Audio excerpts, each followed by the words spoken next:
Hola compañeros y profesor, mi nombre es Andrea Elizabeth Soto de Anda, estudiante de la Universidad de Guanajuato en cuarto semestre, y hoy les voy a presentar las úlceras por presión.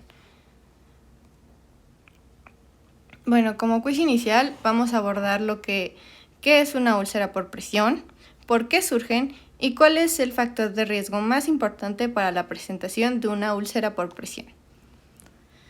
Bueno, ¿y esta qué es? La úlcera por presión es una lesión en la piel y tejidos subyacentes como consecuencia de la compresión producida por presión, fricción o cizallamiento entre una protuberancia ósea y los tejidos que la envuelven contra una superficie externa, generalmente cuando la compresión es prolongada o sostenida. Dicha compresión reduce el flujo sanguíneo capilar de la piel y de los tejidos subyacentes, produciendo una isquemia, necrosis y la pérdida de arquitectura tisular. Bueno, entonces, el primer registro acerca de las úlceras por presión corresponde a Hipócrates, quien describió la aparición de una lesión de este tipo en un paciente parapléjico con disfunciones en la vejiga y en los intestinos. A este Ambroise Paré, un cirujano francés, le corresponde la primera descripción de una úlcera por presión, desde su valoración hasta su tratamiento. Y una interpretación acerca de sus posibles causas. En su obra Of Ulcers, Fistulas and Hemorrhoids, en la que enfatizaba la necesidad de, dentro del tratamiento de las heridas, tratar la causa junto al manejo de dolor y la dieta. Luego, Charcot publicó un informe en el que describía la aparición de las úlceras por presión inmediatamente después del desarrollo de las lesiones medulares. En dicho informe afirmaba que el desarrollo de este tipo de lesiones estaba directamente relacionado con problemas tróficos y alteración en la nutrición tisular, que tenían como consecuencia una interrupción del aporte de nutrientes a los nervios, lo que hacía inevitables estas lesiones. Luego está James Paget. Fue un cirujano y patólogo inglés. Se refirió a las úlceras por presión en un artículo titulado Clinical Lectures on Bed Sores. Dicho autor mantenía que la presión sostenida en los tejidos era la primera causa de estas lesiones. Si no se limpiaba la zona afectada, la orina y las heces se aceleraba su desarrollo. Luego, a partir de la segunda mitad del siglo pasado, se empezó a tomar conciencia acerca de las úlceras por presión a medida que iban avanzando los cuidados de salud y diferentes autores, lo cual empezaron a estudiar la etiología de estas. Tal es el caso como Groth y Gottman, médicos ingleses pioneros enfocados en lesiones medulares, y describieron los 3 estadios. Luego, en 1962, por 2 enfermeras, Doreen Norton y Rhonda McLaren, junto a la geriatra Arthur Exton Smith, marcaron un antes y un después para la prevención de estas lesiones. En esta investigación dio como fruto el diseño de la primera escala de valoración del riesgo a desarrollar úlceras por presión, descrita en la literatura y en el contexto de centrándose en pacientes geriátricos con el fin de instruir a enfermeras menos expertas que participaban en su curación.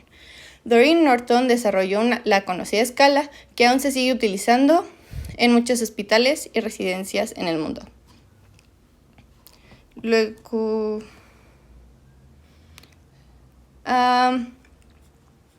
la prevalencia reportada por las úlceras por presión a nivel mundial, de acuerdo con la Organización Mundial de la Salud, está entre 5 y 12%, y en el continente americano es del 7%.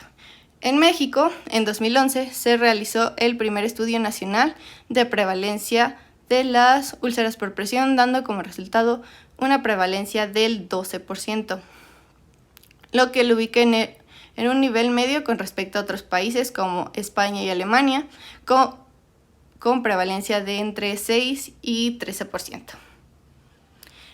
Aproximadamente hasta el 95% de las úlceras por presión son evitables.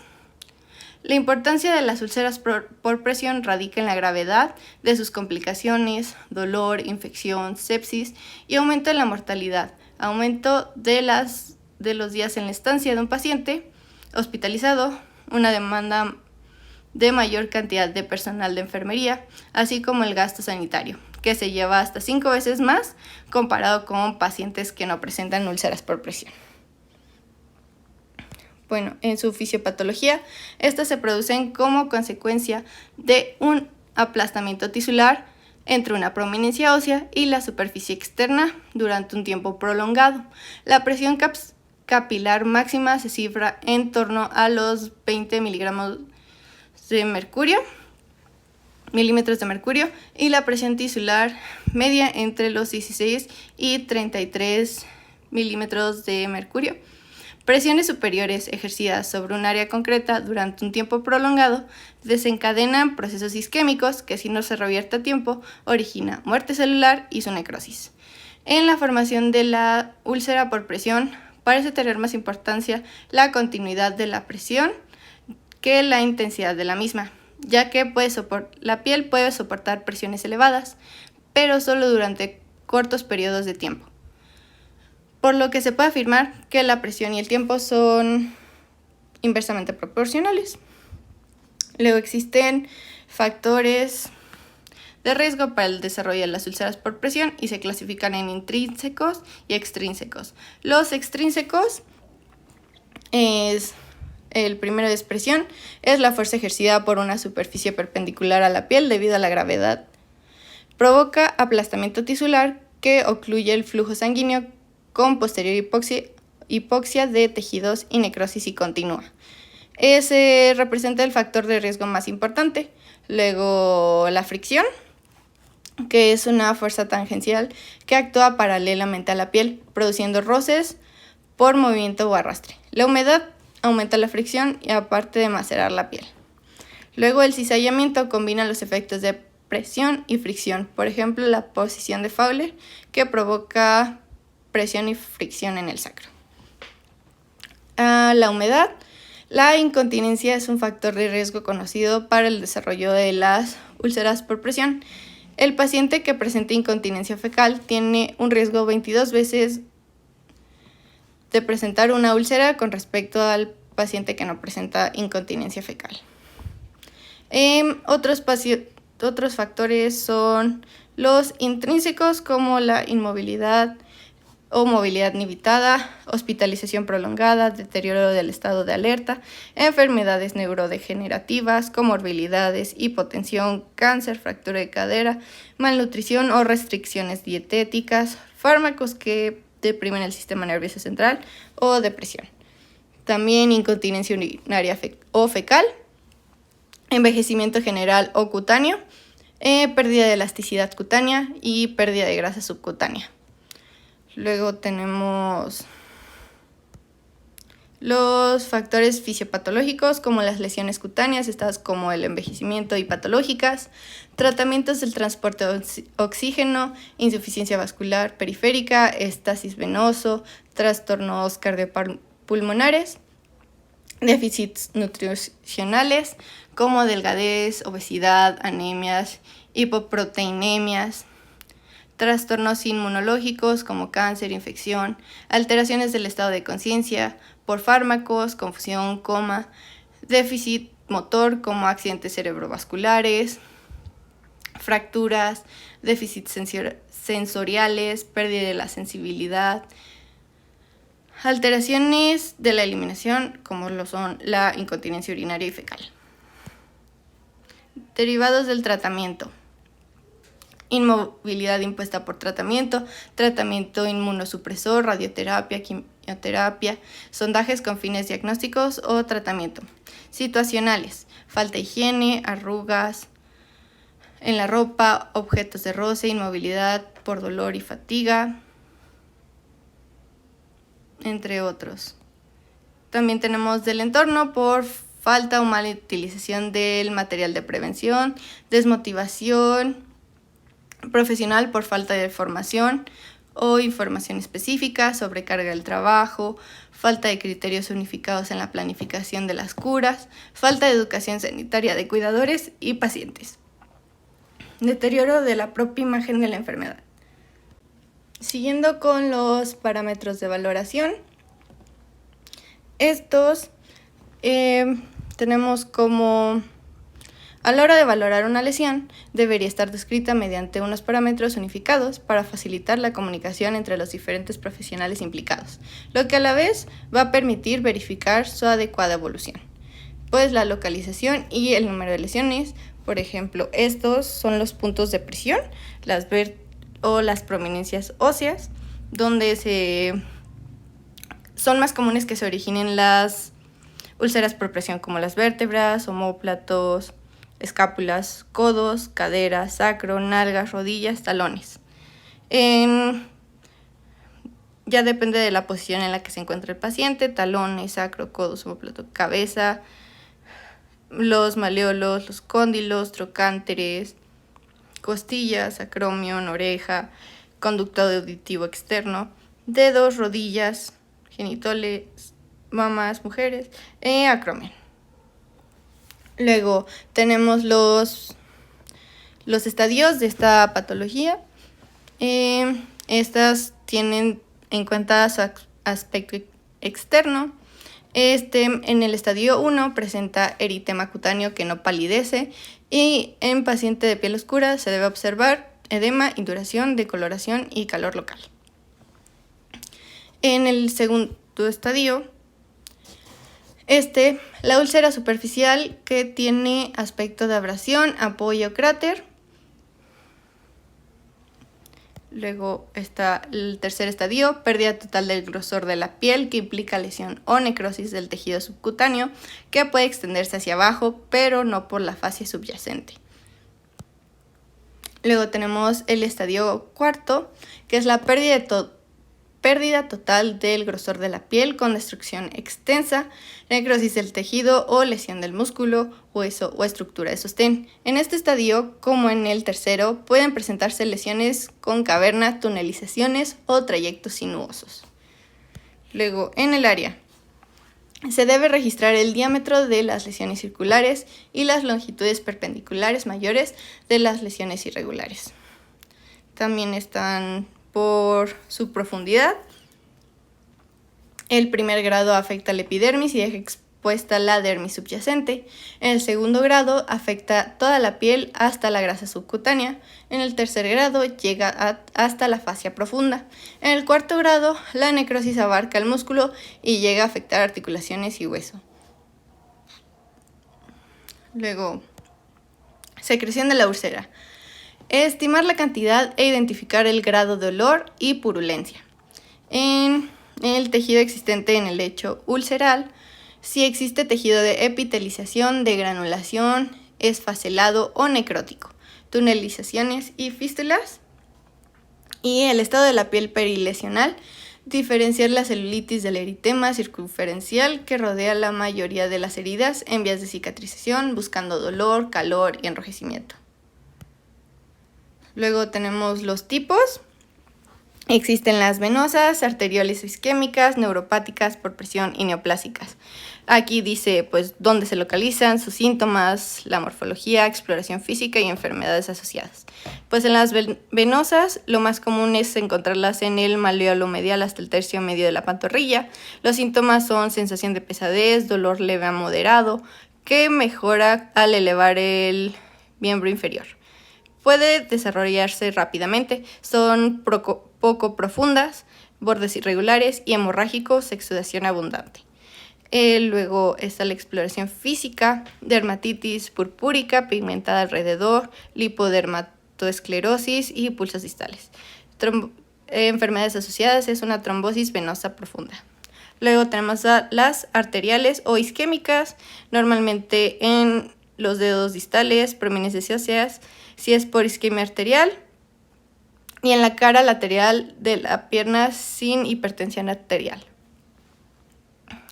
Los síntomas son claudicación intermitente, dolor intenso que empeora al elevar el miembro inferior, aparecen despacio. Son profundas, necróticas, con poca granulación, con bordes nítidos, no exudativas. Pérdida de anejos, pulsos distales o débiles y ausentes. La pierna está fría, pálida, piel atrófica alrededor. Las enfermedades asociadas son diabetes, hipertensión, tabaco, aterosclerosis. Luego tenemos las neuropáticas, localizadas en la planta del pie y cabeza de los metatarsos. Normalmente son indoloras y pues también provocan deformidad de Charcot. Luego morfología, son profundas, a menudo infectadas, se forman ampollas. En la exploración física presentan callosidad periulcerosa. Normalmente en diabetes mellitus y otras neuropatías. Luego tenemos por presión, localizadas normalmente en el sacro, piel sobre tuberosidades isquiáticas, trocánteres, talón. Su origen se debe a una compresión excesiva y compresiva y prolongada sobre los tejidos, percepción en el dolor y la función de enfermedad subyacente, según el estadio, eritema, polla, abrasión profunda, hasta hipodermis, pudiendo llegar a los planos profundos. En la exploración física presenta pigmentación roja, marrón, periúlcera, pérdida parcial o total del grosor de la piel. Normalmente están en diabetes mellitus, estado psíquico deteriorado, alteraciones circulatorias, enfermedades respiratorias. Luego tenemos las neoplásicas, piel expuesta al sol, crecimiento lento y progresivo, a menudo indolora. Son hipertróficas o hemorrágicas, bordes irregulares. Lesiones actínicas alrededor de adenopatías. Normalmente en cáncer de piel previo, dermatoheliosis, ulceración o cicatriz crónica. Luego, conforme al tratamiento, en caso de que las úlceras por presión sean de grado 1, sobre la piel es examinarla cada día para detectar rápidamente la aparición del eritema cutáneo y poder actuar inmediatamente evitando su evolución.